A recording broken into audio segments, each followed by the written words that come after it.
Welcome Lund loyalists to John Lund Unleashed. Those watching on YouTube, on the John Lund Unleashed and Bay Area Sports Collective channels. Viewers on X, Instagram, LinkedIn, and Facebook, and Lundos listening to the podcast on Apple and Spotify. John Lund Unleashed, brought to you by Reapel Sports Medicine. Got pain? Check out our revolutionary stem cell treatments. And guys, if low T is bringing you down, Reapel Sports Medicine can put you back in the game. Now all juiced up and ready to go, here's Johnny.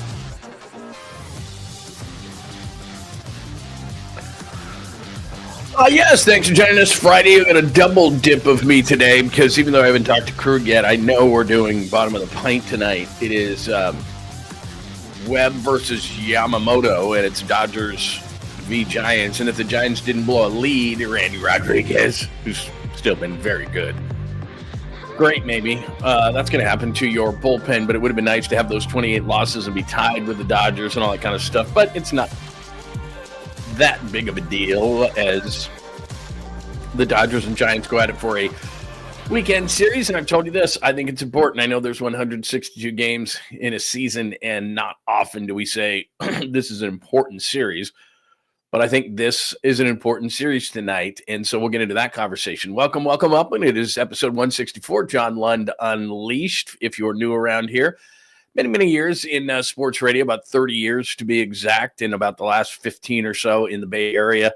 Pre and post for the 49ers for a number of years, and did lots of Giants coverage and Warriors and all sorts of stuff, and I've been all over the country and done ESPN radio. Used to do for a few years, actually, with Larry Krueger, the wrap-up show on ESPN Game Night on Sunday. So been around, seen that, done that, been to a lot of different places and seen a lot of different fans. So I try to give you that perspective every day, well, at least 6 days a week, Monday through Friday. And then tomorrow we'll do a 10 o'clock Saturday show. But just trying to give you some great perspective on everything. And so it is episode 164. Please make sure before we go down the chalkboard and say good morning to everybody that you are you're subscribed. First and foremost, you're subscribed to John Lund Unleashed. That would be outstanding, and we really appreciate that. So John Lund Unleashed, if you would subscribe to the channel, that would be great. Please hit us with the like before you get out of here today. If you were on YouTube, that would be great. That helps the algorithm as well.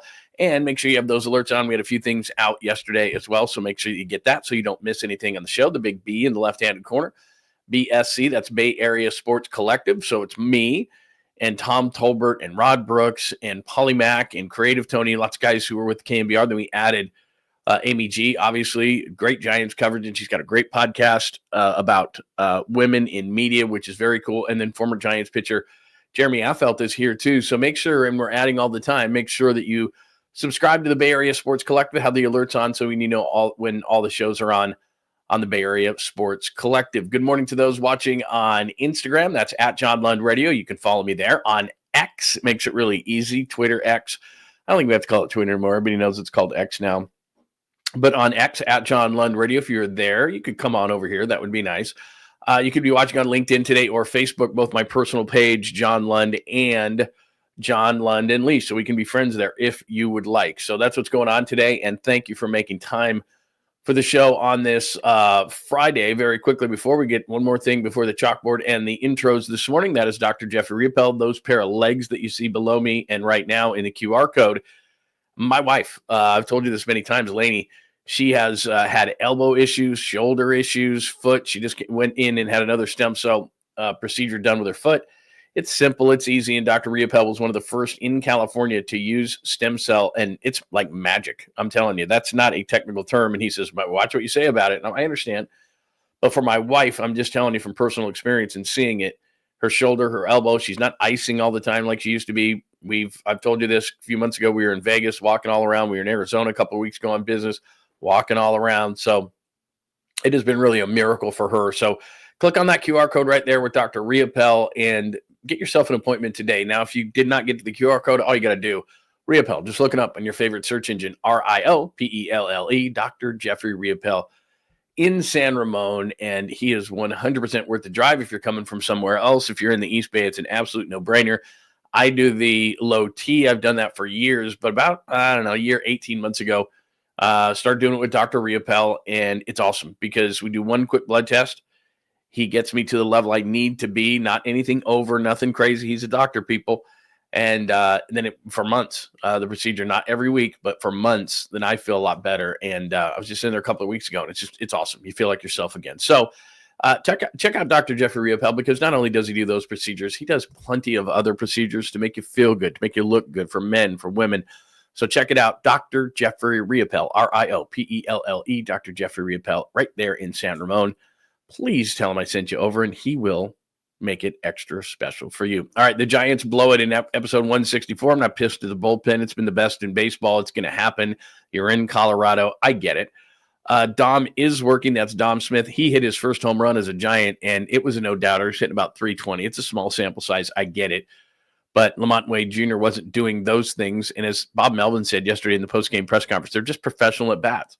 He said he doesn't think he's had a bad at-bat yet. I mean, I can think of one or two. His first one as a Giant, I think he grounded out meekly and weakly.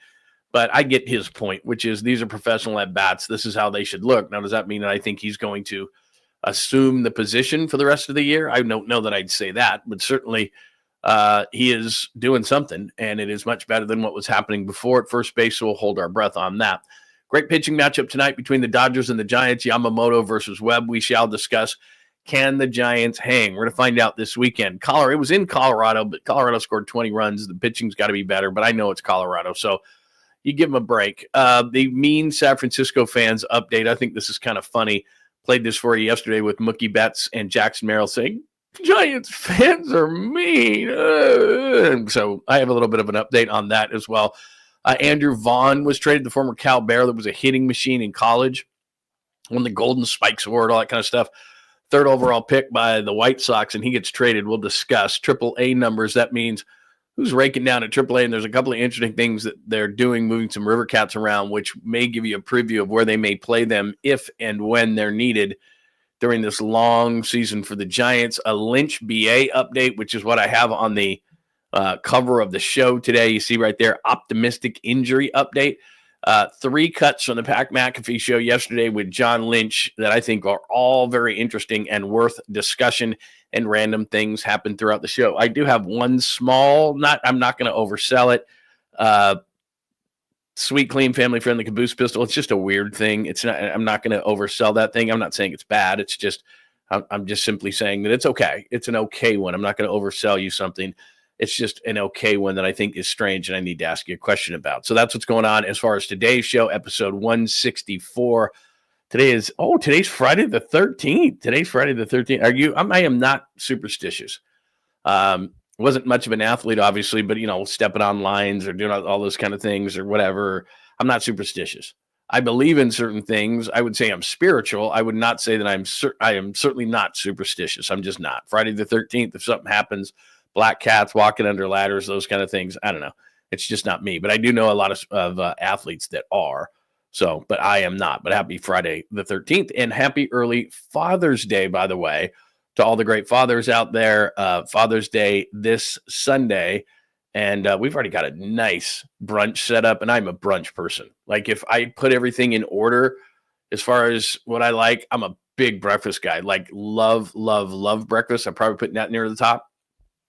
I probably put brunch first, and then breakfast, and then dinner. And I eat a bar for lunch. Lunch is like whatever. Lunch is like, okay. The only time I ever go out for lunch is like, I don't know. I can't even remember the last, like, actual lunch. I'm not really a big lunch guy. Do love sandwiches though. Like, there's a couple of really nice sandwich joints by my house, and it's not that I'm anti-sandwich. Love a good sandwich. In fact, I might go out and get a sandwich today. But I'm not a huge lunch guy. You give me breakfast, you give me brunch, I am down. And so my wife knows. She doesn't have to get me anything. I don't need socks or underwear or a tie or anything like that. I haven't worn a tie since 1974. But I mean, brunch, take me to brunch, get a couple of cocktails going. Nice. That's what we're doing this Sunday. So that's very, very nice. Wonder what you're doing. Hope everything is good. All right. Good morning, too. Bucko Sports is here. We're looking in the chat room if you're in one of the other places that you're watching. What are you talking about? We're on the YouTube chat here in John Lund Unleashed and saying good morning to everybody today. Bucko Sports is here. Joy is here. Dom, it's great to see you, my friend. We are doing a bottom of the pint tonight. Mark, welcome back again. Something weird happened, but Mark is back. Papa J is here, which is absolutely great. The 1420. Danny, good morning from the Valley. What else do we have? JJ Raider is here today. Did I say the Nutter? I told you it's not a show unless the Nutter is here. Good morning to Jake. Lots of people in the room today. Hi, Scott. It is great to see you, man. We haven't seen Scott. We see you every once in a while, but it is nice to see you, my friend. So anyway, happy Father's Day to everybody. Happy Friday. Happy Friday the 13th. Let's get going. In fact, you know what? Let's just start right here, man. If you 100% want to get your questions, comments, thoughts on the show, all you got to do is hit me up with a super, and it supports the show. And yes, we are still supporting the Uber and George's. I'm paying double rents, by the way, which I'm not complaining. It's just he has a place now that he's got he's on Cape Cod, which I should show you the back. The kid, basically the place he's living is backing up to you're living better than I am, and it's not fair. I don't know. Oh, I got to get a text. I got to look at his text. I said, you're living better than I am, and it's just not fair. So let's see if I can see this. Okay, so that's what his house that he's living in backs up to this lake on the Cape. And then let me give you the other one. Oh, and then this is just walking distance. No big deal. Let me see. Yeah, right there to that beach. It's like he can walk to that beach. So I'm like, really? Oh, sorry. I'm not playing the video of it. There you go. Yeah, that's not too bad. So anyway, yeah, he's living up the high life, which I just paid for. And then I'm paying for his Arizona digs as well, because, you can't lose that house. It's 110 degrees down there. And it's like, you still got to pay that. So any and everything is absolutely appreciated. Bottom of the pint, Fuji. Good morning to Fuji. Bottom of the pint still on for tonight. Absolutely. I wouldn't miss it. In fact, if Krug can't do it, I think I'd have to do it solo, because we cannot miss Yamamoto versus Webb, Dodgers versus Giants. Giants one back in the loss column, which should have been tied, but whatever. One back in the loss column. We have got to 100% do a bottom of the pint. And if you don't know what that is, Larry Kruger and I from the Krug Show on YouTube does a great job, especially with his 49ers coverage. But him and I get together. We're old friends. We've known each other for years and years and years. In fact, I talk about my son George all the time. He's 21, writing baseball on the Cape this summer. He was a coach of my son, ironically enough, on the Dodgers, but Krug wouldn't wear the Dodgers hat. It was funny. So Krug was on KMBR. I was on 95.7 The Game. I just moved here 15 years ago or so. And I didn't know him. And we actually we didn't realize this, but we lived in subdivisions across from each other. My son was on his baseball team, and he was the coach, and it was the Dodgers. And he wouldn't wear the Dodgers hat because people were going to take, phone pictures of it and send it and be like, oh, Krug's a Dodgers fan. So he wouldn't wear that Dodgers hat. But he coached my son like his first or second year in baseball when he was like 6 or 7. So that's how long I've known Krug. And so we do the show together. We used to do the ESPN National Recap Show on ESPN Radio on Game Night on NFL. So we've done shows together. We've been opposite each other. We've been on the same station together. So I've known Krug for 15 or so years. We have a great time doing the show. So it's a live giant show during the games, and we just do commentary as the game is going on. And we try to, one of our main rules when we started to do this, because I didn't want to on a Friday night, I'm giving up the Friday night anyway. My wife's none too happy about that, but I just didn't want to go in there and be angry and bitter and blah, blah, blah. And they've had such a nice season that you rarely have to do that. But we try to, the only rule in there is we try to be positive, and we suck down some beers and, and eat some stuff and act like we're at the ball game and everything, but we just have a great time. And everybody seems to enjoy it. It continues to grow and grow and grow. And anyway, so we'll do that tonight for Dodgers and Giants. All right. As far as the show is concerned, man, we just did 13 minutes on a lot of stuff, but not the episode. So let's get into this whole thing. I'm not angry about last night. I mean, they gave up a lot of runs I'll share my screen with you. They gave up too many runs to their Rockies. That's what you do. It's difficult to do. It's difficult to pitch in that park. Everybody knows that. So not great. I mean, they were up in that ball game, 7-2 at one point. You're thinking to yourself, well, this bullpen's not going to blow that. A couple of positive things out of the whole thing, even though Willy Adames is hitting 204, hit well in that ballpark, hit a couple of home runs. Maybe that gets him out of it. I'm not overly optimistic, but we shall see. Mike Yastrzemski kind of back on the roller coaster up part of it. Dom Smith hit his first home run. Look at that. A few hits, a few RBIs, hit his first home run, and it was a no-doubter. Casey Schmidt, as I told you a couple of days ago, I'm sure Bob Melvin went to him and just said, look, man, you got a runway here, and you're going to play third base, and you're going to be our guy, even if you commit an error, like he did yesterday, which, depending on your opinion, may have cost him the game. He's been so good defensively that I don't even think about him, but the error he made late in the game was a major problem and made these pitchers throw extra pitches. That's what it just came down to. far as the pitching is concerned, Hayden Birdsong was solid enough. Again, those numbers in Colorado, you give up 3 over 6, which is considered a quality start. All of us kind of look at it and go, that's not a quality start. In Colorado, it is. Sean Jelly was really good last year, has been up now a little bit, was not good yesterday. Again, it's Colorado, but I'll keep an eye on you because the rest of the bullpen's been so good. Eric Miller continues to do his things. Ryan Walker is hit and miss, but he was fine yesterday. And then it's just too bad because I've been advocating for Randy Rodriguez to be the closer. He's been so dominant. He wasn't his normal self. There's no question about it. But also he didn't get a whole lot of help from his defense. There's just no other way to put it. So when you see right there in the 5th after the Smith home run, it's 7-2, you're thinking, all right, they're going to sweep this thing, which is what they should do.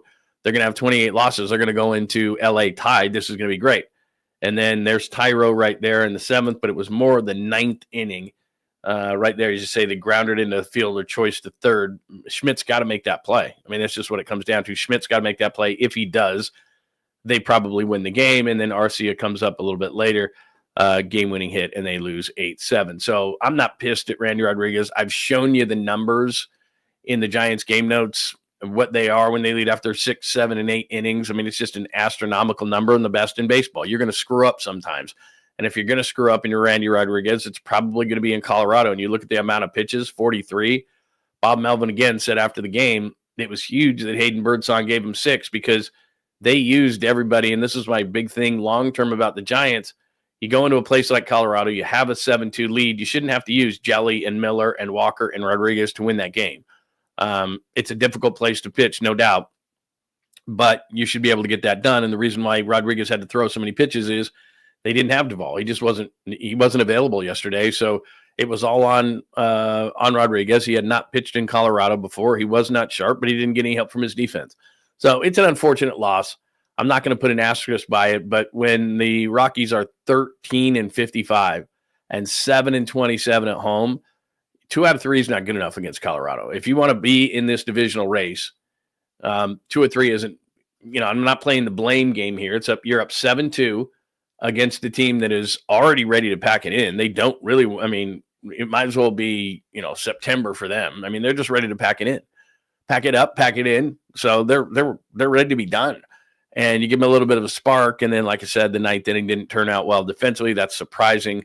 Chapman makes that play probably, and they end up winning that game. There's no question. But if I'm Bob Melvin, there's 2 things I'm doing after this game. One, I'm going to Randy Rodriguez going, no big deal, dude. No big deal.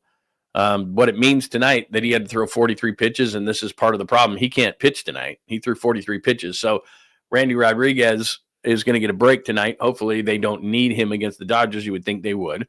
It would have been nice with that 7-2 to get a couple more runs and not have to use as many bullpen arms as you did going into L.A., taking on the Dodgers. And hopefully Logan Webb tonight, this is huge for the Giants, another 6-7 inning outing now against this offense. Is that too much to ask? It kind of is.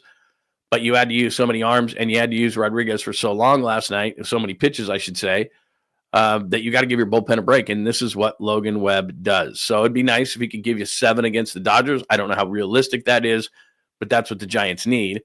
But I'm sure Bob Melvin went to Randy Rodriguez and said, hey, man, you just got rocky. That's just what happened. It happens in Colorado. Don't worry about it. Hopefully his confidence doesn't wean. I don't think it will. And then the second part of it is, you play up Hayden Birdsong and go, dude, you just gave us a quality start in 6 innings in a place that's really hard to do. So I think he continues to get better and better and better and gives me optimism. Robbie Ray wasn't himself. That's Colorado. So I'm not worried about it. They gave up a lot of runs in this series. That's just what happens. The Rockies aren't very good. But like I said, when a team's 13-55 and then 7-27 at home, you just can't give them that hope like they did. And so hopefully that doesn't snowball into something like a sweep here because you're right on the Dodgers' tail. You're feeling really good about things. Should have had the win yesterday. No big deal. These are professionals. That's what they do in baseball. Next day, next game, next day, next game. That's just the way it goes. But tonight is a huge, I'm going to call it a huge start. And I know there's 162 games in a season, but this is a huge start for Logan Webb.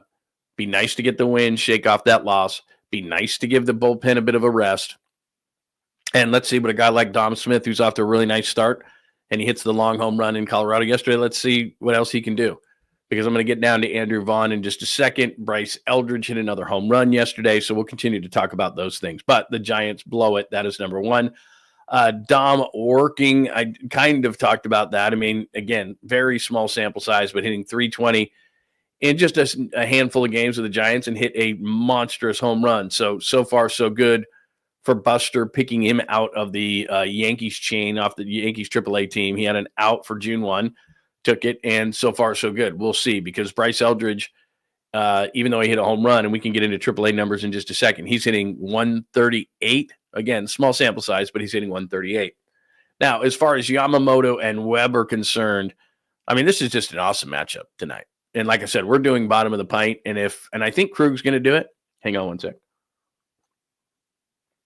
I think Krug is going to be with us tonight. I have not talked to him, but I would imagine he's going to be, because if we're going to do bottom of the pint, this is the number one game of the year. This is Yamamoto. This is Webb. This is Dodgers Giants. The Giants are actually in this thing. Let me pop the standings up real quick. I mean, let's go, people. That was a bad loss yesterday. There's no doubt about it, but still 7-3 in your last 10, 40-29. You get a win tonight. You're 41-29. They're 41-29, and you're at a dead heat. Talked about the Padres. They're right there. Like I told you, I look at losses. Keeping an eye on Arizona with the loss of their big free agent signing, Corbin Burns. If they can keep it going, and then the Rockies already been relevant, and they shouldn't have won that game yesterday. But there you go. That's what the standings look like. So it would have looked better at 41-28, and they would have been in a dead heat, but they're one back, and that's not that big of a deal. So there you go. There's the standings as we go into tonight's game. And I did talk a little bit about Yamamoto and Webb. Like I said, it's not only important that they get the win, it's important after you just saw those relievers that they used, and Randy Rodriguez threw 43 pitches. They have got to give the bullpen a break. So that's where we are as far as the game last night and the game today is. Can the Giants hang in the middle of the chalkboard there? Can the Giants hang? That's what we're going to find out here, because it's one thing to go to Colorado and do what they did, and they should have had the sweep and score all those runs, and Willie Adames is feeling great. But I thought to myself as I prepared for the show is, we're at the point where we're almost through 100 games, right? We're almost through 100 games. We're getting close, or halfway through the season, I should say, not 100 games, halfway through the season. And so I'm thinking to myself, if you can do it for half the season, there's no reason you can't do it for the rest of the season. I've said this a couple of times this week. They're going to have to trade for a stick. And if they don't want to give the division away to the Dodgers, and why should they? They've hung this long. So what are they going to do at the deadline? And that's where these names keep coming up. And this is where I'm going to jump down to Vaughn traded for a minute. Then I'm going to come back and do the SF Mean Fans update. But Andrew Vaughn, the former Cal Bear, was traded, and he won the Golden Spikes, and he was the third overall pick of the draft. And he actually had, some, I wouldn't say good seasons, but, it was optimistic. I mean, okay, the guy can play. He's never going to be a great defender, but DH, first base type, right-handed stick. I know the Giants want to balance out the lineup, so maybe he wasn't a guy that they were going to look at. But the Brewers had a pitcher that had fallen out of the rotation, was upset, and he wanted to get traded. Now, he probably did not want to get traded to the White Sox, but okay, he got traded to the White Sox. Andrew Vaughn goes to the Brewers. And essentially he was going to be DFA'd anyway, so the Brewers thought to themselves, well, why not just pick up a first baseman in Andrew Vaughn, former Cal Bear that's very highly thought of. Let's see what the guy can do. Now, what's interesting about that to me is twofold. Number one, I wonder if the Giants did look into an Andrew Vaughn, because he has the second worst OPS of anyone this year, the last of any hitters this year. The last time I looked at Andrew Vaughn's numbers, and I didn't this morning, he was hitting like $177. I mean, he made Lamont Wade Jr. look like an all-star. Okay, I wouldn't go that far, but still. So I wonder if that was somebody that the Giants looked into, because clearly at Cal, sure, they saw him play. He was a top 3 pick in the Major League Baseball draft, so you'd think that was somebody that they'd look at. You're definitely, if he's a stock, you're buying low as hell. I mean, you're buying that in the toilet. And the Brewers just grabbed him, not because they need him, but because they're like, well, here's a former highly thought of guy. We're going to DFA this pitcher anyway. Let's see if we can jumpstart this guy. Now, the interesting part beyond did the Giants make a call, if the Brewers start tumbling a little bit, Vaughn comes over to Milwaukee and he starts hitting a little bit, all of a sudden the Brewers are going, well, you know what? Then we have an expendable person in Rhys Hoskins. And to me, that's the guy I've wanted all along at first base. Now, we can talk about O'Hearn and Stowers and all these different guys that are having career years that the Giants would possibly give up too much for, and then they go back to their ways of what they've been because they're journeyman players for a reason, having a career season that makes me really nervous to trade for guys like that. But that's what the Giants may have to do with the deadline. Or they could look at a guy like Rhys Hoskins who's done it on a winning team. So if Vaughn goes over to Milwaukee and he starts hitting a little bit, Milwaukee kind of hits the skids a little bit, and they think to themselves, well, we got a player option on him anyway next year. We're a smaller market team. The rest of the year, while it's not a ton of money to a major market team, he had an $18 million contract. So we're getting close to the midway point of the season. So now that's down to $9 million. That shouldn't be huge for the Giants. They kind of act small market, medium market, but they're not. But that's not too much. They're under the line by quite a bit.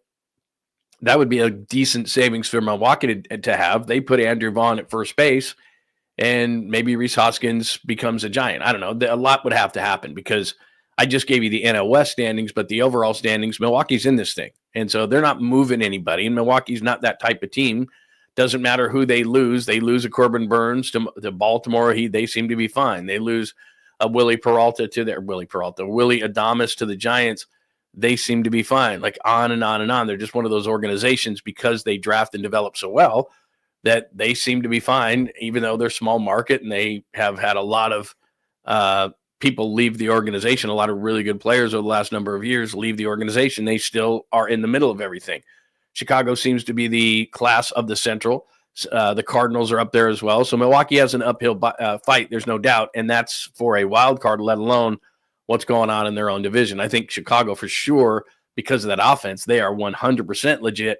I don't know what's going on with Milwaukee, but I think if they hit the skids, put in Andrew Vaughn, see what Andrew Vaughn can do, former well-thought-of prospect, and they move on. And they get some pitching probably for Rhys Hoskins. And the Giants matchup, they've got some pitching depth within the organization. So we'll see what happens on the Vaughn thing. But it's twofold. Did they ever make a call to buy low on him? And two, Vaughn now goes to Milwaukee. If they start hitting the skids, will they put him at first base to see what he's all about and trade Hoskins? We shall see. All right, let's get to the SF fans mean update. Before I do that, let's say good morning to everybody. Oh, we got another super again. You want to get your thoughts on the screen? 100%. Supers are a great way to do it and contribute to the show at the same time. Adrenaline had him all overthrowing yesterday. I did not see that. I see what you're saying. Randy Rodriguez is adrenaline. Yeah, absolutely. 100%, Mark, and it is 100% great to have you back.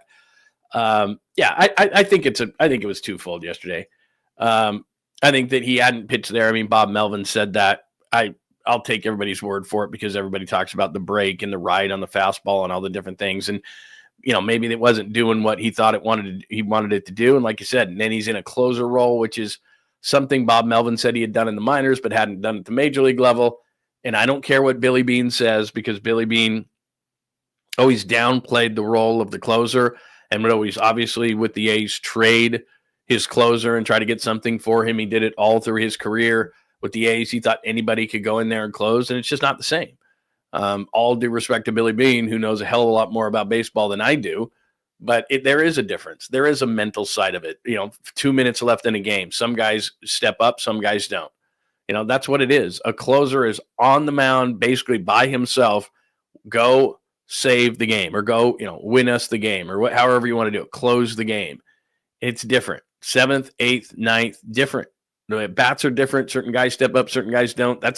We talk about this all the time. That's why certain guys are thought of the way that they are because they either hit shots, get hits, close out, whatever the case may be, and other guys just can't do it. We've seen it. And so it's not that I don't think Randy Rodriguez eventually can do it. It was just he was put in a tough spot in Colorado to do it. So I'm not down on him at all. But a great point by you, Mark. The Nutter. What are your thoughts on Tony joining the Dodgers rotation? Yeah, thanks for that one, Nutter. I said this at the beginning of the year. They have a really good rotation, but Yamamoto threw 90 pitches. Glasnow always gets hurt. Snell seemingly always gets hurt. So everybody was sitting there just singing the praises. I mean, Dustin May is back, but he's certainly not the pitcher that he was before all the injuries took a couple of years off his career. He looked like he was very, very promising, and he's going to pitch in this series. and he's still got really nasty stuff. So maybe he gets back on point. But between all of those guys, there's a ton of injuries there. And until, athletes hate this, and so does management when you bring it up to them. They hate when you call someone injury prone, but I don't know what else you can call some of these guys. Blake Snell is injury prone. Dustin May is injury prone. Tyler Glasnow is injury prone. That's just what they do. The greatest indicator of the future is the past. And those guys, that's their past. They get hurt a lot. But what the Dodgers will do, and the difference is, they'll go out 100%, and whomever is available, they will spare no expense to go get that player because all they think about is winning. They won it last year. They don't care. They're going to try to win it again. So it's not, they're not going to be a team that says, geez, we're not going to tear up our farm system because we won it last year. And for some reason, I don't know how the hell they do it. And I hate heaping praise on them. But while the Giants in the latest, I think ESPN farm rankings were like 29th, there's the Dodgers at 1. Wait a minute. The Dodgers are making a trade at the deadline every freaking year. How are they 1? And even guys we forget that they traded for. I mean, go back years. I mean, Scherzer and Turner and Manny Machado and Matt, all these different guys, you're like, what are you Darvish? Like, what? Like, they're constantly bringing guys in, and very rarely are they getting burned. Like, who's the guy that the Dodgers moved that you went, damn, they shouldn't have moved that guy? I mean, Josiah Gray made an all-star team because Washington needed to have an all-star. But, I mean, they've traded highly thought-of prospects who are just okay. Versus, like, the Padres in the Juan Soto trade, like James Wood, he's going to be an all-star this year. Like, can you imagine if they had that guy? Like, and under team control? Like, you can't panic, especially as a smaller market team. Like, if the Padres had put James Wood in the lineup for the Padres right now because they lost Soto. And I know Michael King came back and they had a number of guys, but I'd still rather have James Wood right now than anybody else. Mackenzie Gore was in that trade. I mean, they gave up a lot in that trade. The Dodgers make trades every friggin' year, and a lot of times for big names. They got Jack Flaherty last year who pitched well for them, and they were so low, they were so out of pitching that they did those kind of things, and they never seemed to get burned by it. There's no Zach Wheeler for the Dodgers. There's probably one that I'm not thinking of, but they generally they'll make that trade, and they have the farm system again and again and again to do it. So they'll make a trade for pitching. I'm just wondering if the people who control the purse strings for the Giants will do the same thing, and they don't need just one bat. I think they need two. But your question is Ohtani joining the rotation. If I was the Dodgers, I'd be scared as hell of that. I would. Look. The guy, Aaron Judge, is overtaking him right now as the best player in baseball. Aaron Judge is having a ridiculously good season. But, those guys flip back and forth. 1-2, 2-1, whatever. Beauty's in the eye of the beholder. Judge is having a better season now. But Judge and Ohtani are the top two offensive players in the game. And now I'm the Dodgers, and I'm going to put this guy in the mound. I understand you paid him a lot of money. Well, you deferred him a lot of money. To do both, and I'm sure he wants to do both, but sometimes you got to save the player from themselves. And if I'm the Dodgers right now, I'm going, I got one of the best hitters, top 2 hitters in the game, and I'm going to put him on the mound. Like, he's really good, don't get me wrong, but as good as he is as a hitter, he's about 80% of that as a pitcher. He's a really good pitcher, but he's not like Yamamoto is. Like, Yamamoto's their best pitcher. I don't see Ohtani being that, especially after a couple of Tommy John surgeries. And if I were the Dodgers, I don't know if this is less or more torque. I don't know if I wouldn't make him a closer rather than a 6 or 7 inning guy. But if I'm the Dodgers, I almost don't want to rock the boat. Like, this guy has been so good for me offensively. Do I want to make him a pitcher? Do I want to have him do that? Is that going to take away all that wear and tear? Is that going to take away from, him being the great hitter that he is? I don't know. So there's something to be said for that, because if I'm the Dodgers, I don't know if I don't rock the boat, but yeah, I don't think Ohtani will be enough. I guess to your point, I think they're going to go out and get another pitcher. I mean, I think Ohtani helps them if he's the pitcher he was for a lot of those years with the Angels, but I still think they need another one because they have unreliable arms. They have guys who are injured a lot. I mean, Tony Gonsolin, I think, is on the injured list now for a long time. I mean, they got a lot of injuries, and I'm not saying that the Dodgers aren't the team to beat in the West. They are. It's just that when everybody already anointed them, I was like, that staff's going to get hurt, because that's what that staff has always done. So anyway, great question. All right, let's get to this update on the whole thing from yesterday. Played this for you. I'm sure you saw this on a podcast, and I played it for you yesterday. So This is Mookie Betts and Jackson Merrill. Mookie Betts of the Dodgers, who no longer plays in the outfield, and then Jackson Merrill of the Padres. And here they are saying that San Francisco Giants fans are mean. I got an update on this. They're all like little league gross, Like you drive a Prius, your shoes untied. Whatever. I say San Fran got some mean people out there, though. San Fran they don't have care. Mean people out there, bro. People say Wrigley and Yankee Stadium is bad, bro. San Fran is like, well, that could be because the rivalry, because Yankee Stadium is bad. I feel like Red Sox. From my perspective, Yankee Stadium is probably. Dude, San Fran is mean though. San Fran, they get in on you. Yeah, both of them, both those guys, they're probably neck and neck. Okay, all right. So that's what they say. They're in the outfield. I'm not, but I said this yesterday, and I did a little short on this. I've been to just about every ballpark. I've been to every ballpark that those guys have mentioned. I've been to Wrigley Field numerous times. I've been to Fenway a few times. Been to probably 100 Giants games. Been to both old Yankee Stadium, new Yankee Stadium. Where else was supposed to be nasty? Been to Pittsburgh, been to Philadelphia. Philadelphia blew my mind. I think I've told this story before. Jimmy Rollins, I was with a friend of mine from Philly. And we go to a random like Tuesday night game or something. And we have pretty good seats. And we're down kind of low. And Jimmy Rollins, Oakland's own, had 2 or 3 hits on the night, had driven in a couple of runs, had a really nice night. And came up with, I think they were down by a run in the 9th inning, and he didn't end the game, but he was like the first or second hitter. He grounds out to like second or short or something, and he, jogs down to first, and he's going into the dugout, and they're booing him. I'm like, the dude was like 2 for 5 in the night with a couple of RBIs, and I'm thinking, and he's their regular shortstop. He hadn't committed an error, didn't do anything stupid, didn't like not run to first base. So I was like, what the hell? I turned to my friend and go, why are they booing him? Like, he didn't get a hit in the 9th inning. I'm like, he has 2 hits and a couple of RBIs. Like, what's he supposed to do? I mean, he's like hitting 400 on the night with a couple of ribbies, and he's like, man, that's just what they do here, man. So we're not that. We're not that at all. I mean, I would have been if Lamont Wade Jr. couldn't even if he was on the East Coast or the Midwest, he couldn't even go out on the field. Like, he couldn't even do like pregame warmups. He'd be booed off the field. I mean, there's just no way. Patrick Bailey wouldn't be getting the pass he's getting because he's not hitting. I mean, on and on and on and on and on. We're nice as a media. We're like medium as a media, and as a fan base, we're pretty mellow. I know you're going to be shocked by this. There's a lot of wafting of smoke in the outfield when I'm there. I mean, it's not like a concert because it's outside, but believe me, you get a certain smell, and to me, that's not conducive to yelling and screaming and being all pissed off. You're kind of chill. So I think we're a little bit more chill. And I'm going to play something for you in just a second, but just let me. There's no sound on this. But, like, here's Jackson Merrill. This is in San Francisco. Look, he's just smiling. I mean, they're giving him grief, but look, he's not feeling threatened, right? He's just kind of chilling out there. Now, this is different. This is New York.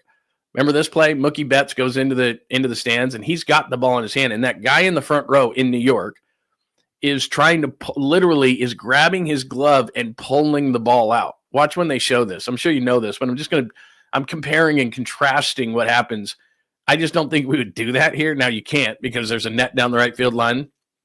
But watch him. He tries to catch it. Look at the guy grab his glove. He's holding his hand, and he's trying to steal the ball out of there. Now, look, A for effort, bro. But I just don't think we do that. So if you're comping, and that's Mookie Betts as a Dodger, not a Red Sox, so he has said before that it's even worse.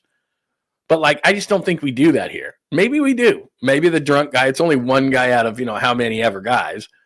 But, there's a bunch of drunk New York fans. There's Jackson Merrill kind of laughing and giggling around. That doesn't seem nasty to me. And then I found this video when I was looking for some stuff about this. So this is a guy, I don't know who this is, but this seems like good-natured ribbing to me. You probably know this guy is, but this is a guy who was given Jackson Merrill the business, just a random video. And it just seems like he's having fun. So this is San Francisco. I bet you always 3-putt! You bum! Can't make a par to save your life, brother. I'm going to DM him after this. No, I'm going to be like, which one was your favorite? I mean, does that seem evil and nasty to me? Like, that's what Jackson Merrill was crying about? Because he was talking about, like, a Prius. You drive a Prius, which goes back to, like, Hunter Pence, and people used to bring the signs and Hunter Pence and all that kind of stuff. But, I mean, it's just good. That's just good-natured ribbing. I mean, that's not, like, the nasty stuff. Like, guys in the NBA, the guy, because people are so close with the courtside seat, and we saw this with DeMarcus Cousins. I played that for you yesterday. Like, that gets nasty. I mean, I've been down there before they, kicked all the radio people up to the top, and we would be like second row, and you would sit there as you're preparing, as you're writing your notes, as you're, charting the game and everything, and people would say nasty stuff. And I'm talking about like covering the Utah Jazz. I mean, Charles Barkley has said this, like those people, they leave their morals at the door and they are saying some nasty stuff about your family. And this is before like you could look up stuff on your phone. So to me, that doesn't look nasty. That looks good natured and funny. And he's like, I'm going to, like how San Francisco is at, I'm going to DM the guy after and ask him what was his favorite. Like, that's not nasty. That's not venomous.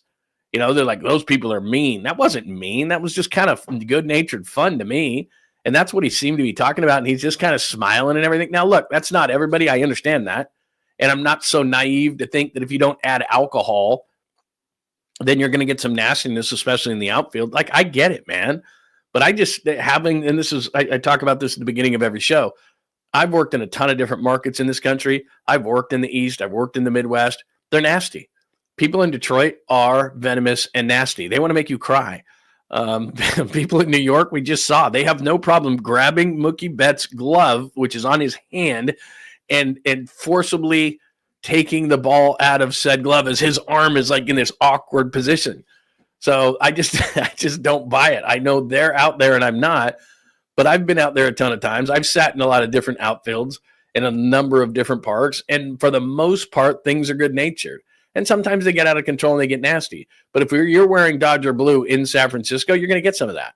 If you're a Red Sox outfielder, as Mookie Betts was in New York, you're going to get some of that. And vice versa. The Yankees, Red Sox, like some of those kind of things. There are nasty people, but by a large margin, especially in San Francisco, it's just good natured. So I'm looking at that going, what does Jackson Merrill know? This is his second year in the league. And the guy basically has just kind of a bit going on with him, and then he's going to DM him after the game and go, what was your favorite? Like, he's just playing with the guy. Like, that's not nasty. That is not nasty. I mean, we've seen nasty. What happened with DeMarcus Cousins was out of control the other night. So anyway, I'm not buying it. I just do not buy it. I know they're out there and I'm not, but I'm just not buying it. So there is your San Francisco fans are mean update. I don't buy it. All right, Vaughn traded. We already went over that. We'll go over AAA numbers in a minute. I got some really good John Lynch for you. From the Pat McAfee show yesterday, random things, and a small short Sweet Clean family friendly baseball. So let me make sure I didn't miss anything baseball wise, because I got a bunch of other stuff down here. But I just want to make sure that we didn't miss any baseball stuff before we move on from that. All right, let's check out the chat line. What's going on with everybody? Any questions, comments, thoughts on that? Yeah, I do remember. That's a great point by you. Yeah, Josh Hamilton's like, it smells like weed out here. It always smells like weed in the outfield. And I don't know about you, but I'm not overly aggressive. It's like you take a couple. The only thing that I'm getting mad at is like a hot dog. Like, it's going down. You know what I mean? Like, you're going up, you're getting some peanuts, a dog. Like, it's not nasty. Now, you want to talk about like a college football game with a bunch of drunks who've been marinating.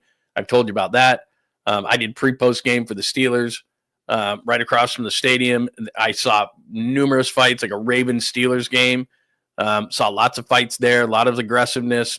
Had a couple of police officer friends that were like, you can't even believe what happens. Like, that's different. Football by nature is nasty. Baseball by nature is not. And so, like I said, while there's some people who might yell some stuff, there was an example right there of, that looks like San Francisco to me, a guy who's kind of got some premeditated stuff, have a little bit of fun, and is going to DM the player after the game, say, which was your favorite? And Jackson Merrill's looking back there laughing. Like, dude, that didn't look nasty to me. I'm sorry. It didn't look venomous. I don't buy that at all. I think it was ridiculous. But anyway, I could be totally wrong. Let's see. What else do we got? All right. Let's move to, let me double check. Never miss anything. All right. Let's move to what we're talking about as far as AAA is concerned. I'm going to show you a couple of things. So this was AAA last night. Bryce Eldridge, 1 for 4, hit another home run. Marco Luciano, 3 for 4, home run. Hunter Bishop, been a prospect forever, former first-round pick. So I just wanted to show a couple of things as far as that. And then let me share my screen with you, just because at some point in the second half of the season, they're going to need some of these guys. I don't think I mean, Dom Smith's off to a nice start. we'll see. I've told you about Tyler Fitzgerald. I don't know what's going on with the lack of power. I like that he has the athleticism that he does, but it makes me a little bit concerned that he's not hitting the ball out of the park. So Encarnacion with the big club, gone. We'll see. Here's Meckler. So Wade Meckler's an interesting one because, I mean, it's been a few years for Wade Meckler, and he's fought a bunch of different injuries, and we kind of forgot about him. But he's kind of a scrappy type, hitting 304 down there, 839 OPS, not a ton of sample size with 46. But one thing it says left field right there, they're actually playing him at second base. The Giants love to do this. They're going to say, well, can the guy play second at all? Because with Tyler Fitzgerald, and what I'm thinking with Meckler is not just second, but can he be a super U?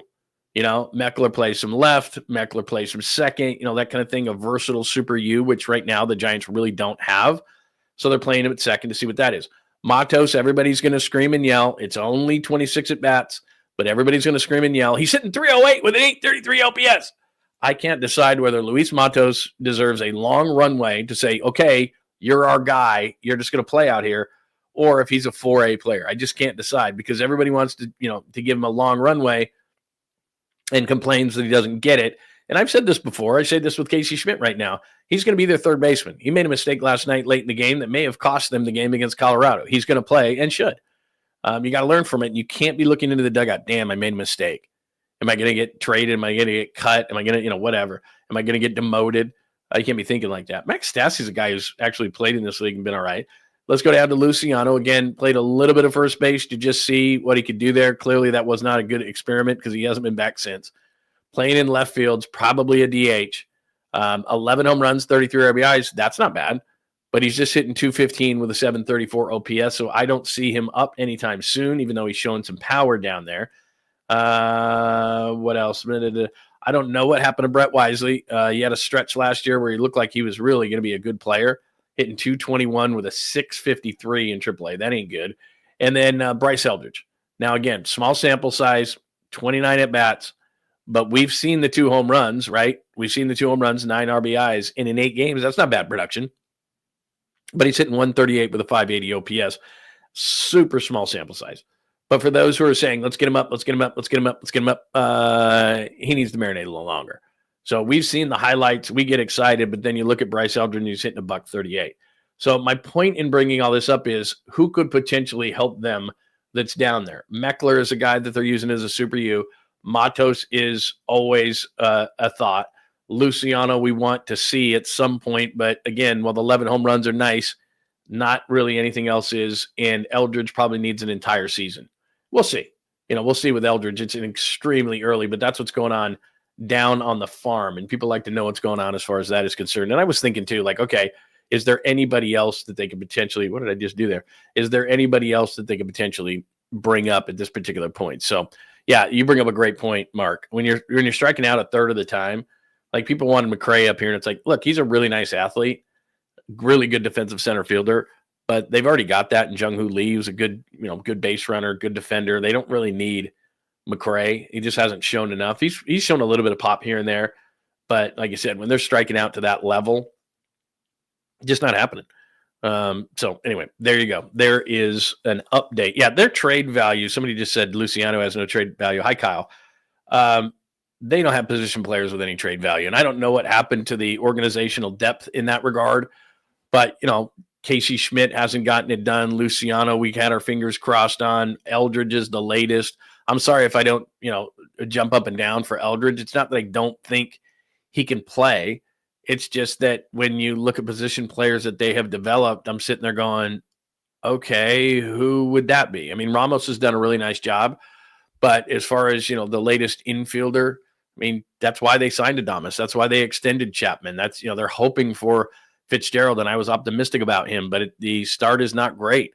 First base is an absolute joke to have such a lack of organizational depth that you have to go comb the minor leagues and go get Dom Smith, who was a first-round pick of the Mets in 2013 and has bounced all around in the league, and he actually looks pretty decent. He's giving him professional at-bats, which makes you look at the way they hung on so long with Wade Jr., and I told you this a bunch of times.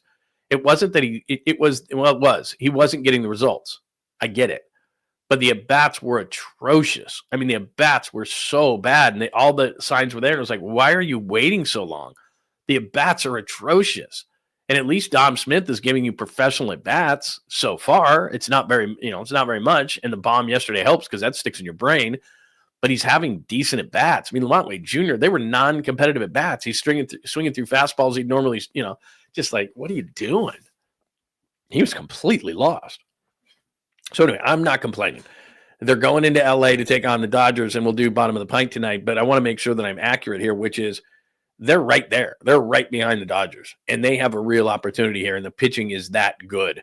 They've just got to get the hitting going. So anyway, there you go. AAA numbers I gave you, that's enough for baseball for the day. And Antonio, good to see you, man. Happy Friday to everybody. And by the way, if you're just joining us, first of all, happy Friday. It is Friday the 13th, if you are so inclined. Happy Father's Day for those who celebrate on Sunday. I will be having a nice brunch with a number of cocktails I'm very excited about. In fact, the place I'm going to is kind of an upscale steak kind of a place, but they do a great brunch. I do really hope that they have a really nice, because I'm not a champagne guy. I'm not a mimosa guy. Now, my wife, different story. I'm not a mimosa guy. And I really don't like foo-foo brunchy drinks.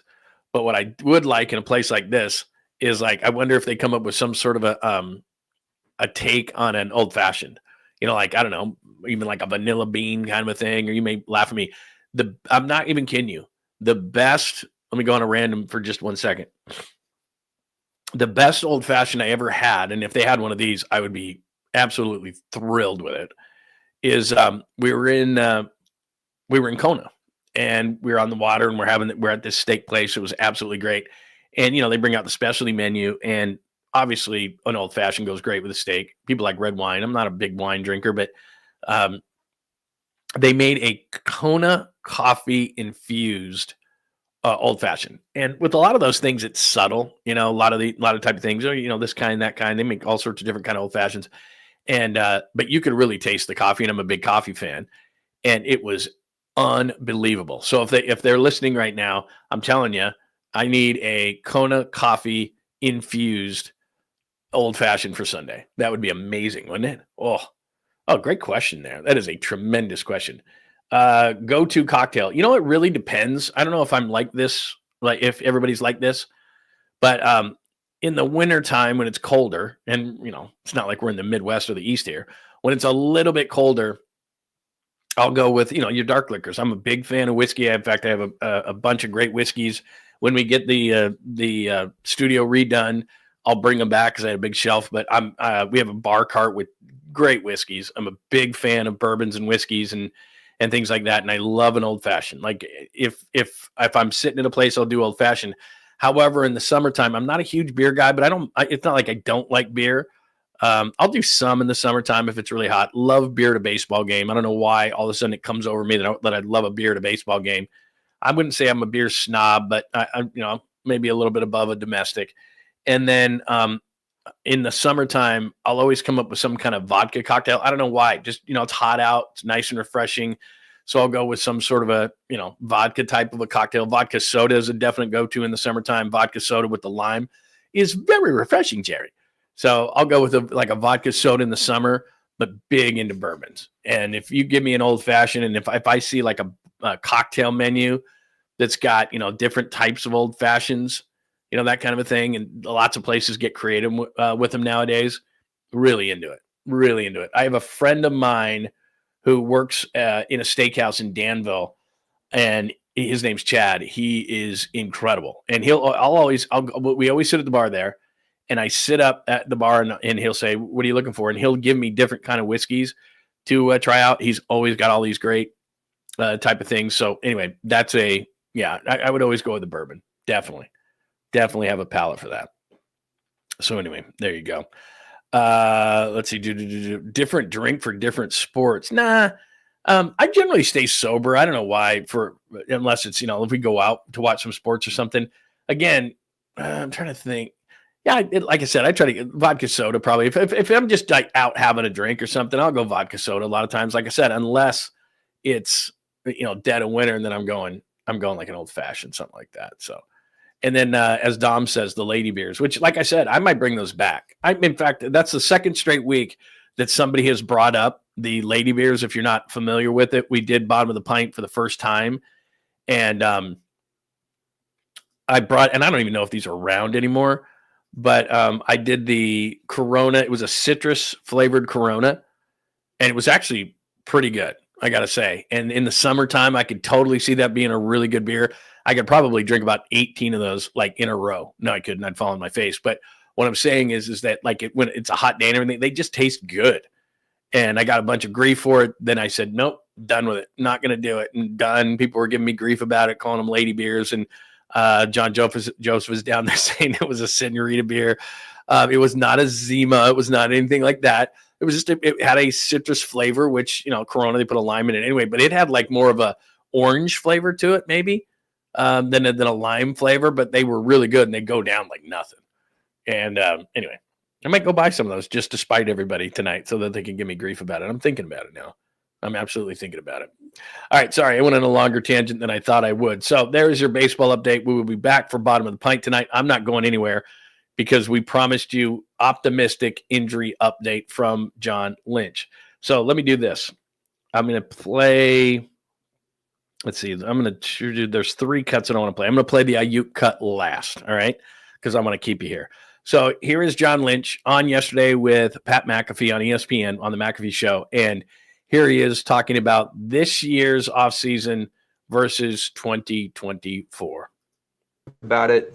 Certainly not our standard. Embarrassing, what happened last year. A lot of reasons for it, injuries to Christian and whatnot. But ultimately, those are just excuses, and we had to own that. And we had to take a hard look and say, where can we be better? And when I knew our players took that to heart was day 1 of off-season program, and we had 100% attendance, and for something that's voluntary. And that spoke to me that our players understood we fell way short of our standard. And the work's been excellent. And now they got to continue that work away from here. But these are really important weeks, and they're weeks you kind of cringe as a GM, as a member of this, as a player. This is when I always knew I had an opportunity, because when you're all here, I think everyone's on a level playing field.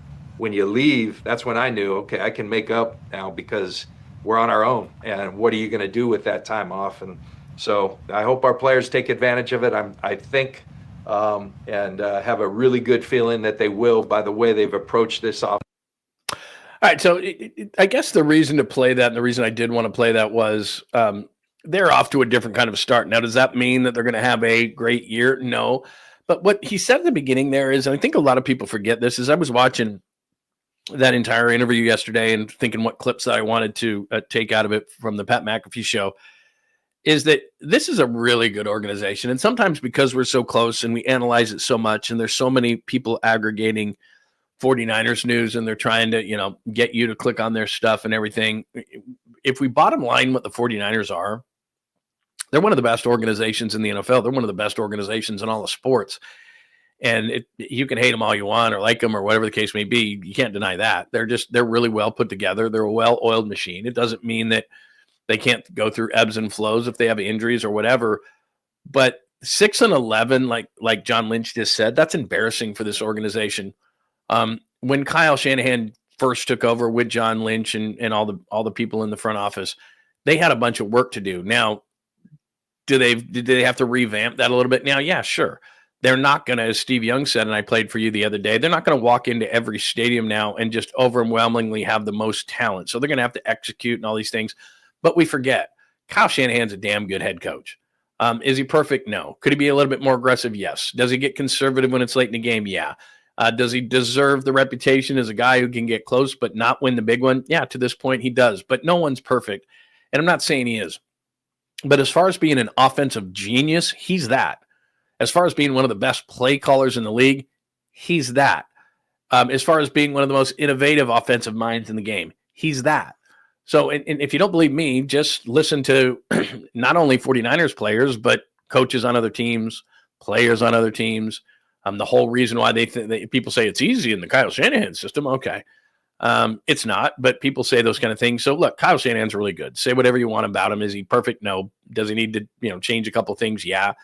Am I happy that Clay Kubiak's there and might be able to, change some things up, especially in the red zone or from an aggressive standpoint, yeah, I think that's going to help this offense. But on that side of the ball, and we often forget about it from Kyle Shanahan, he's elite. All right. So he's a great coach. He's a great motivator. He's elite on the offensive side of the ball. You have that going for you in addition to all the really good offensive players.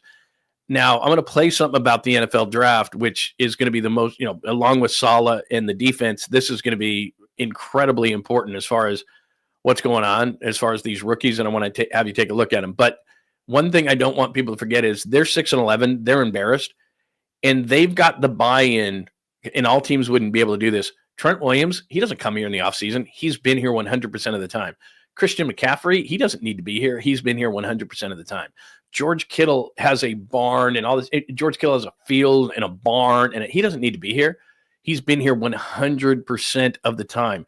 Brock Purdy didn't have a contract. He's been here 100% of the time. That's so reflective of your organization. And so, look, can they have another 6-11 season? Yeah, they could have injuries and all those kind of things. But if they get average health with this schedule, they're going to easily win 10 games because that's the culture around here. And it's really, really important. And you and I talk about this all the time. Trying to build winning culture when you haven't won for a long time is really difficult.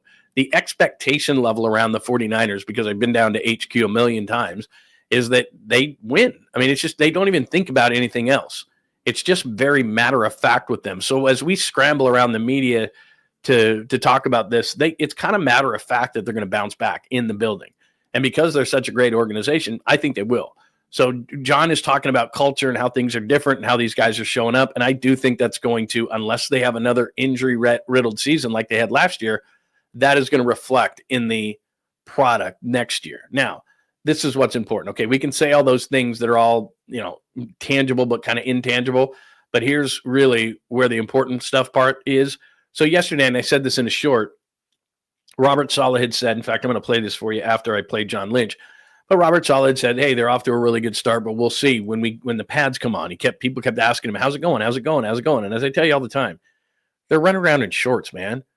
That's great. Nick Martin could look great. The rookie linebacker who's 5'11", 220 with 4.4 speed out of Oklahoma State. He's looking great in shorts. But when the big boys get out there and the guards start shooting out at him, can those rookie defensive tackles keep him off him so he can make plays, or is he going to get swallowed up? So we're not going to really learn as much as we need to until the pads come on. But here's John Lynch talking about the rookies coming in, because along with the defense just as a whole, but there's so many rookies on that defense, Martin, the two defensive tackles, this is really one of the huge keys to the season, how these rookies respond. When you're looking at guys to pick them, what is the biggest takeaway? Is it their love of ball? Is it their production? What is your big, kind of point of emphasis whenever you're trying to build or add somebody to your culture? Yeah. First of all, I tell you that, like, in this job, people ask me, what's your favorite deal? And I think game day, even though I can't do a damn thing, I just kind of say, let's go, boys. Have at 'em. So I love watching our guys compete, but the draft would be second. And I think the reason why is because our entire organization comes together for the draft. And when you're talking, personnel, coaching, R&D, analytics, the chefs who are feeding us, like, everybody comes together and we all know how important the draft, it's the lifeblood of your organization. And, so it's really a cool, and it's a good question. What is like at the top of the list in terms of what is a 49er? Who do we want to be 49ers? It's really interesting. Something I find every year. I challenge our R&D guys, our data. The whole world's about data right now. What's the data say? What translates into a 49er better than anything? And it's really who these guys are as people. All these guys, we always say they got to be in the club athletically in terms of a football player. I think we've gone to great lengths to define what we want at each position, but it's their intangibles. Who are they as people? Because as you know, Pat, like, the NFL seasons, they're long, they're hard. Nothing about this game is easy. So it's the people that can endure the times when they're going to get tough, the practices when they're going to get tough. Do we do 2-a-days and all that anymore? Do we go 6-week training camps? No, but it's still a tough sport. It's uncomfortable. And so who has the mental fortitude? Who has the physical? just to kind of, I mean, I thought that was just an awesome answer from John Lynch. But if you think about it, there's a few things that as I was watching that I thought of, which is think about the character of some of these guys, which again goes into why I think they're going to bounce back if they have fair injury luck this year. Trent Williams, George Kittle, Fred Warner, Demo Lenore, Brock Purdy. That's why when Brandon Aiyuk kind of acts like a jackass, it jumps out so much as a 49er, because you just don't see guys do that. But Christian McCaffrey, I mean, I can go on down the line. I mean, these are good football players, so it's chicken or the egg kind of a thing. It's like, well, they're a good football player and they're a good guy, but that's not always how it works. And when you're here and you aren't that type of a guy, you really stand out, you know? And so you look at it and it's love for ball. You know, all these guys I just mentioned right there, they love ball, man. That's just how they are. Even Malik Mustafa. I mean, guys like that, even the young guys, there's a bunch of young guys on this roster. Dominic Pooney, I've talked to all those guys and they just have great character. So first of all, it's not that they won't take a chance on drafting guys, but as everyone bitches and moans and some people complain and fire this guy, fire that guy, especially in football, you've got to get your kind of guys, and that takes years. So the first couple of years for Kyle Shanahan and John Lynch, and I'm certainly not making excuses, but you've got to get certain guys off your team and you bring certain guys onto your team. And they made mistakes early. Reuben Foster wasn't a 49er. Joe Williams wasn't a 49er. Like, you know, you go on and on and on down the line. They just, those guys did not fit the culture of what they're trying to do. So one of the reasons I think they're going to bounce back too is they just have those kind of guys, smart guys, intelligent guys, hardworking guys, guys who get it, you know, guys who are like John Lynch at the beginning of that, or at the beginning of the other cut said, you know, I hope these guys in the time away, because this is the time, like everybody's in great shape, everything. And then you come into training camp.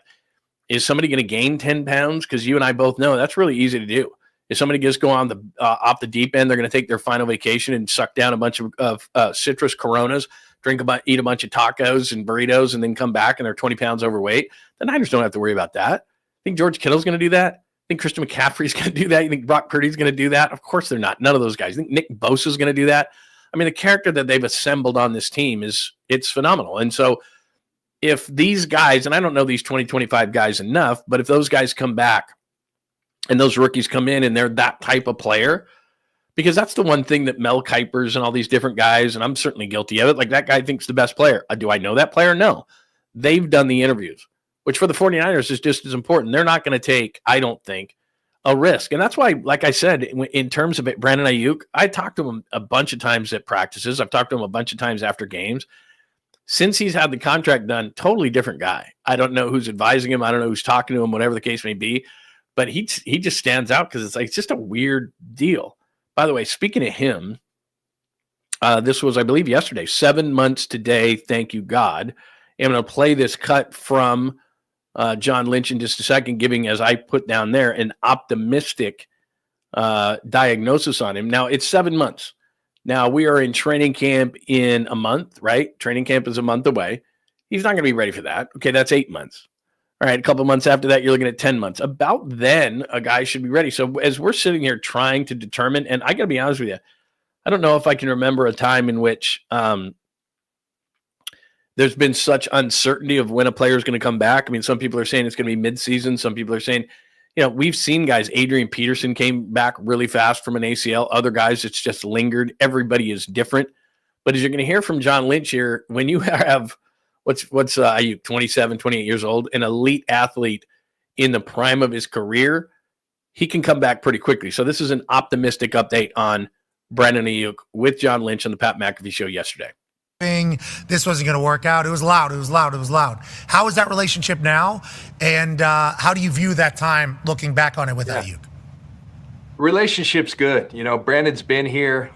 He had a tough injury. He you know, everyone saw that play against Kansas City. It was crushing for us because Brandon's such a big part of who we are. You know, looking back on the Brandon situation, I think every situation that you go through in life, in football, in this job, it's a learning opportunity. You know, I look at things like that, like what could we have done differently to have made that a little more seamless? And sometimes those things are tough. They can be contentious. There's things that I learned that would we have done some things differently? And I think Brandon and I have had these conversations that are there things he would have done differently? Absolutely. But one thing I think in families, you have little spats and then you give a big hug at the end and you work together. And that's where we're at. And Brandon's doing a tremendous job coming back. These guys that are incredibly skilled athletes, they tend to heal a lot faster. And it's kind of incredible how well he's healing. And, he's putting in the work. We're proud of Brandon and we're looking forward to him being part of this team. Moving forward, we made a big investment in him. We're proud to have him part of our franchise, and looking for big things from him. And we're going to let him get right and before we get him back on that field. But he's an important part of this team. Okay, a couple of real key things he said there. Number one, he said it was incredible how well he was healing. He said that given what a great athlete he is, I'm not doing this verbatim.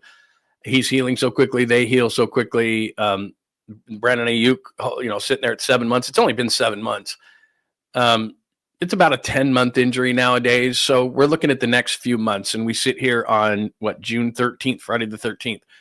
And so for him to be fully healed, logically, you'd say at some point in September. Well, for everybody, because like I said, today is June 13th. Okay, September 13th. That's around week 1. So all I'm saying about Brandon Aiyuk is, as we sit here, it doesn't sound like to me, because a lot of people were speculating maybe it's going to be mid-season. It doesn't sound like mid-season to me. Now, if he misses the first, let's say he's on the PUP list and he has to miss the first 4 games and he's back for the 5th game, that's not so bad. And as I sit right now, is wide receiver a concern for the 49ers? It is. But also start reading the tea leaves in what is being said. And believe me, John Lynch, and you know this, is Mr. Optimistic. Kyle Shanahan is Mr. Pessimistic. That's just how they work. Good cop, bad cop. So John Lynch is always optimistic. Okay, so we take that into consideration when we think about this situation here. But it sounds like he's healing fast. It sounds like it's going well. He doesn't have to say those things. If Kyle was being interviewed by Pat McAfee, he'd say, we'll see. He's progressing. We'll see. I mean, he's been asked about it, and that's essentially what he's saying. He hasn't been optimistic in what he said about Brandon Aiyuk, because he's thinking to himself, I'd rather say worst case scenario and then be surprised than say best case scenario and be disappointed. That's kind of Kyle's viewpoint on things. John Lynch is opposite. So let's just make sure that we know who we're talking about here. But let's just use a little bit of logic and a little bit of reporter instinct here, which is, okay, they haven't gone out and gotten Amari Cooper. They got Demarcus Robinson, but Demarcus Robinson is not Amari Cooper, even at this point of Cooper's career. Cooper's a lot better. Now, maybe they tried to get Amari Cooper and he was asking for too much, but he would be perfect in this offense. But they didn't go out and get him. They got a Demarcus Robinson, who's used to being like a 3rd or a 4th wide receiver. And that's kind of insurance pod. That's a safety net kind of a signing. Amari Cooper would tell you, this isn't progressing so well. It's still at this point of his career, you could say that he was a number 1 wide receiver, at worst a number 2 wide receiver.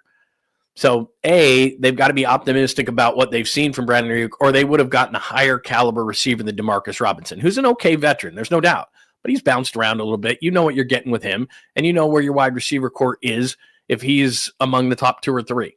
All right. It's just okay. So he's a safety net type of wide receiver. Amari Cooper would be a step up from that. And if they had signed Amari Cooper, and they still may, they've got the money to do it. That might tell you a little bit more in a pessimistic sense of where Brandon Aiyuk is. So I'd be optimistic about that. Ricky Pearsall, Kyle Shanahan said this. They're just holding me out for precautionary reasons. Okay, I'll buy that, except for the fact that precautionary reasons, I'd love to get Ricky Pearsall on the field as much as I possibly can to work within the offense, given how much time he missed last year. I want to get him on the same page more with Brock Purdy. They probably are working away from the facility now together. It's not a question of work ethic with Ricky Pearsall. I'm not calling him injury prone because that's not fair at this point of his career, but I've got to see him stay healthy for a longer period of time. And then we all know what Jawan Jennings is. And Jordan Watkins, I'll put an asterisk by his name because he showed out well in shorts, and he should have. He runs a 4.37. He's a great athlete. He should have shined at OTAs. But let's see when things get a little different and you get on the pads and it's training camp and Fred Warner's talking trash to you and Dima Lenore's talking trash to you, and we'll just see. I'll say that you had a nice OTA, but we'll just see. So from a wide receiver standpoint, John says optimism. Kyle says we'll see. They didn't go out and sign what would be considered a number 1 type of wide receiver. So it does tell me that they are optimistic on his return. And I think that people are saying mid-season. I don't think that's going to be accurate. I would say that maybe if they put him on the PUP and he misses the first 4, but if Brandon Aiyuk plays in 13 games for the 49ers this year, and we've already established Trent Williams is healthy, Christian McCaffrey is healthy, George Kittle is back, Brock Purdy is happy, they're going to score. The worst schedule in the game. They're going to score. They're going to be near the top. They'll be in the top 5 offensively as far as points per game is concerned. The 49ers will be. They will be. And then you only have Brandon Aiyuk miss 4 games. Now, maybe it takes a couple of games for Brandon Aiyuk to be Brandon Aiyuk. Okay, so he's Brandon Aiyuk for 11 of the 17 next year. We'll take that. And I think they'd be in pretty good shape with it. So anyway, there you go. There's the latest as far as Brandon Aiyuk is concerned. One thing defensively I wanted to play because I promised you Robert Saleh yesterday. We were having some digital issues there, and so we played Bryce Huff instead for you yesterday. But here is Robert Saleh in the defense, and I want to make a comment on this as well. So here's Saleh talking about working with this defense so far. It's been good from a benefit of the doubt, if you will, but you guys know how this profession is. It's first game, have a bad day, and all the benefit of the doubt goes out the window. So, it's been great working with these guys. They're like everybody else. Like I said, they want to be coached. They want to know why, and they want it done the right way. And it's been a good first couple of months. I love Robert Saleh. I really do. He's one of the best guys around that you can talk to. I don't know that anybody else pulls off the bald look as good as he does. Was it Jason Aldean or something, whatever it is? He does. But, I mean, pretty good. And he can grow it out a little bit, look really good. But anyway, that's beside the point. He brought up a great point there because everybody is expecting it to be the same defense. And Robert Saleh is like, I don't know if you remember this, but basically – Nick Bosa and Fred Warner are the only guys around that were around when I was here. So he's got an entirely new defense of guys that are here. So it's not like all these guys from 2019 when they went to the Super Bowl are here. He's going, wait a minute, this is a whole new crew. And what his point was, that was a short clip of it. His point was somebody asked him a question of, is everybody buying in and everything? He's like, look, yeah, everybody's buying in, but we haven't done anything. He brought up 2 or 3 times, when the pads come on, I'll let you know. And I think what he's saying there is something that I've been saying, which is Mikael Williams, tremendous looking athlete. Let's see when the pads come on. Those 2 big defensive tackles that need to keep big guards off of my linebackers, Fred Warner and especially Nick Martin, we'll see when the pads come on. The secondary, we'll see when the pads come on. He doesn't know what he's got in the safety spot. I mean, I think he might have an idea. They asked him about Jason Pinnock, which is a guy that he had in New York. He said they originally drafted him as a corner. He had some of the worst Pro Football Focus numbers as far as coverage was concerned, which is a concern for the safeties because they had some issues last year. Jared Brown runs a 4.65. I get a little nervous for him, especially on deep routes. We saw that Justin Jefferson against the Niners early in the season. I just get nervous about that. Renardo Green, I hope, can take a step up in his second year. Demo Lenore, I love that they put him inside because I think he's a dog, but he's going to be forced to the outside because either Trey Brown, who got hurt a lot with Seattle, or Upton Stout, the rookie that everybody's talking about, but he's 5'8", 181. He obviously can't play outside of that number. So you're going to take a guy who I thought was an elite slot corner and keep him on the outside, which he's a good outside corner. He's an elite slot corner. So I bet the Niners probably wanted an outside corner so that they could still move Demo to the inside. But that's not the way it worked out. They, at that pick, said, you know what? Here's a really good slot corner. We're okay with Demo moving to the outside. I'm not saying Demo's bad on the outside. He's not. He's just really good on the inside. So you got an inside corner. He's going to stay on the outside. And then you got a couple of safeties, one in Mustafa, who's going to be a while, and one in Jared Brown, who's coming off of foot surgery. It makes me nervous. But Robert Saleh is saying they're getting the buy-in now, but he brings up a great point, which is, okay, they get into a game, not preseason, whatever. But they get into a regular season game. They have that opener. And they get torched for 30 points. The defenders, some of them are going to look inwardly and say, I didn't play well. But the other ones are going to be like, I never played for Robert Saleh before. This sucks. I mean, Bryce Huff's played for him and knows. And Bosa knows. And Warner knows. But a lot of those other guys, they don't know. And so they're like, I don't trust this guy. So what he was essentially saying there was, yeah, everything's kumbaya right now. We're running around in shorts. But A, once we get in pads, we'll see. And B, once we get into a game, all of a sudden that's out the window. That's what he said at the beginning. Like, I have their buy-in until I don't, is essentially what he's saying. Because if they don't like the scheme or they think it's stupid or whatever the case may be, they're going to be like, I don't care what Robert Saleh's done. He got fired with the Jets. He might have taken this team to a Super Bowl at some point, but so anyway, that was good stuff from him. So good stuff from a Lynch BA update and other things. And Robert Saleh, which I promised you yesterday. So again, episode 164, Giants blow it yesterday. Dom Smith working, Yamamoto Webb tonight. We will do a bottom of the pipe. Can the Giants hang? I think they can. SF fans mean update. We did that for you. Andrew Vaughn traded the former Cal Bear from the White Sox to the Brewers, which did the Giants look into him, even though he's been terrible. And then Milwaukee, if they start falling out of it, would they put Vaughn at first and move Reese Hoskins? That would be interesting. AAA numbers I showed you. Lynch BA update plus a couple other things. And we even played a bonus Robert Saleh for you today. Did a little bit of random things today, mostly on drinking, which we do a lot. By the way, speaking of an Upton Stout and drinking, I don't mind a nice Guinness. Oof, very nice. Black and blonde is good, but yeah, nice Guinness is nice. You can't suck those down or anything like that. I wouldn't have them on the bottom of the pint tonight, for example. I'm not chugging a Guinness, but they are good. I am a Guinness fan. All right, I will play Sweet Clean Family Friendly Caboose Pistol. This is not. I'm going to do it just because I like playing the open, to be completely honest with you. But this is just kind of a weird thing, and it gets us into a tangent, which sometimes we often talk about. So sometimes we often talk about. That didn't make any sense. Here we go. John Lund Unleashed presents the Caboose Pistol. Wedged in the crack of her buttocks. Somehow, someway, Lundo thinks this is the best way to leave a final impression on you for the day. The old caboose pistol, everybody has one. Did you say caboose? I know some woman who could hide a machine gun in there. Yeah. Leave me out of this, you weirdo. Here's John. Caboose Pistol brought to you by my good friend, Dr. Jeffrey Riopel, and whole show.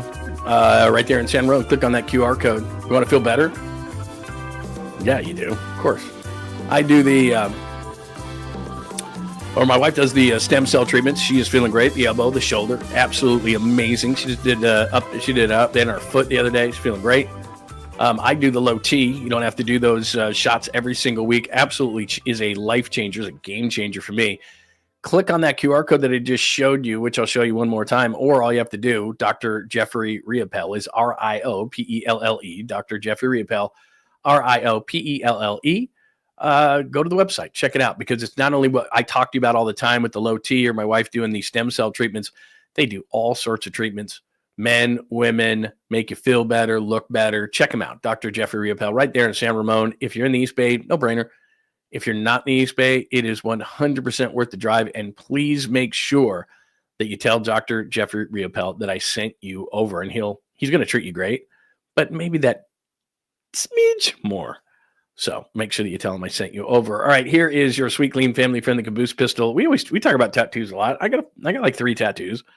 I like tattoos. They can be addicting. I understand that. You see that tattoo there, though? Jason Kelce, who, my God, are we going to be subject to Jason Kelce like we were last football season? Please no. I got nothing against him, but it's like Kelce. Between Travis and Jason, it's like, come on, man. So anyway, somebody's got to explain it to me. Jason Kelce reacts to fans' naughty pinup style Eagles tattoo. Somebody's actually got that tattoo of Jason Kelce on their body. A man has that tattoo on their body. And I got to be honest with you, man. You could be the biggest Eagles fan. Like, what would be the equivalent of that tattoo on a Niners fan? Like, would that be like a shirtless Joe Montana or Jerry Rice? Or, I mean, like, what would be the equivalent of that? I don't know. Christian McCaffrey, like all rocked up. Maybe George Kittle. Kittle's very Kelce-esque, and certainly has if he wanted to, could go into TV and do the things that Jason Kelce is doing, and I think even at a higher level. So maybe it would be like having a shirtless George Kittle tattooed on your body. Like, I just, and again, my tattoos, some are meaningful. Others I got when I was 18. Like, I got a sun on my back, which actually could use a touch up.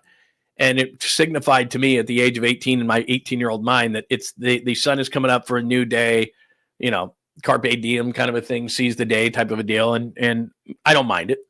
I have another one, and I've told you the story before. I actually got it. I was doing a morning show, and we were doing all these bets with people. And so, like I said, we tased a guy we tased me actually, but we did pepper spray in a guy's eye that lost a sports bet, a game. paintball. We did a paintball thing with a guy in a Speedo running, and we all shot paintballs, like all sorts of dumb things like that, until our lawyers came to us one day and said, no more, just like no more. So anyway, this guy was supposed to, he was a Lakers fan, and the Lakers lost to the Jazz. And so in the Karl Malone, Shaq, Kobe days.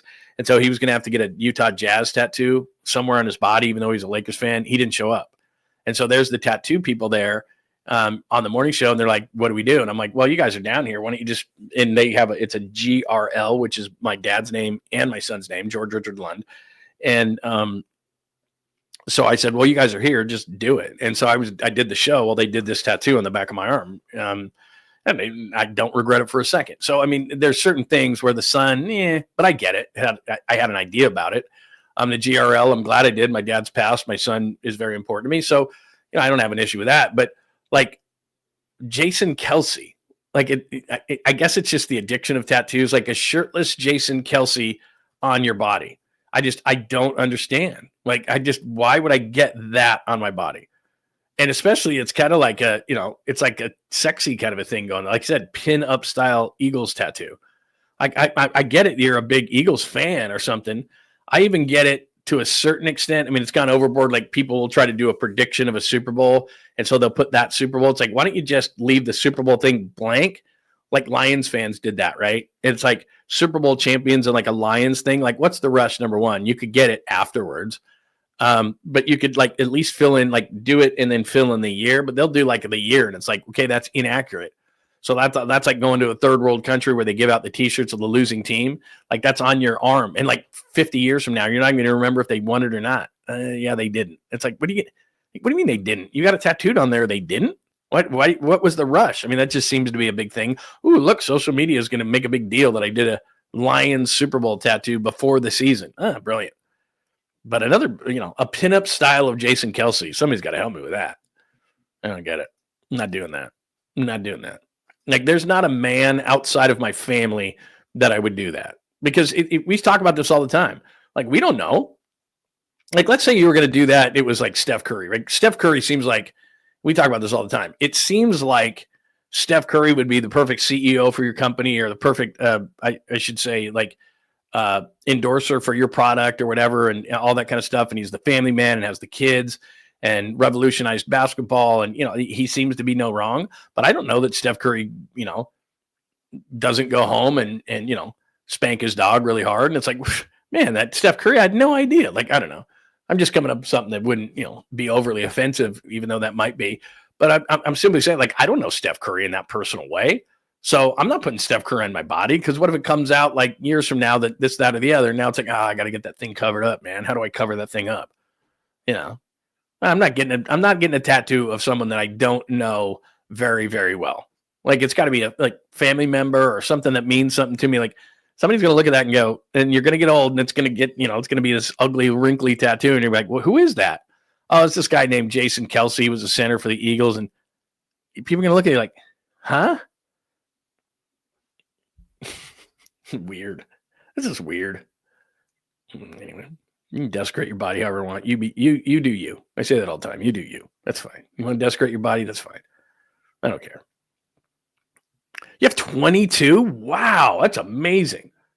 22. See, that's the thing. They are addictive. I talk. My wife says that all the time. She's like, "Are you done with those?" And I'm like, "I think, but God, if something happens, like, I would. The only way I would do it now is it's got to be something significant. You know what I mean? Like, okay, it's something I'd want to remember. But then again, I do have a memory, but I could lose it. Sometimes you'd think the way that I do this show that I've lost my mind and my memory. So, maybe it's like, oh, I want to remember that. And then I put it on my body. It's like, oh, yeah. So if, something happens to me, it's like, Lund can't remember anything, but he's got those things on his, he's got tattoos on his body. So he remembers. It's like, yeah, okay. Oh, man. All right. Let's see. Anything else today? Any questions, comments, thoughts? Did I hit everybody super today? Good show for a Friday, and we'll be back for Bottom of the Pint plus a Saturday show tomorrow. Thanks to Fuji. Says Bottom of the Pint still on for tonight. Yes. Mark says Randy Rodriguez adrenaline had him overthrowing yesterday. I would agree with that. I think he'll get back on board, but he's not going to be able to pitch tonight for the big matchup between Yamamoto and Webb. That was 43 pitches. The Nutter, what are your thoughts on Ohtani joining the rotation? Ask that question. We'll see. If I was the Dodgers, I would be like, this guy's a pretty good hitter. Don't know if I want to mess with that. So anyway, there you go. Let's see.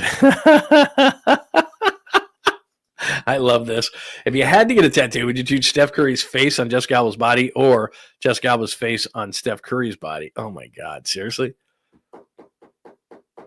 Probably her face.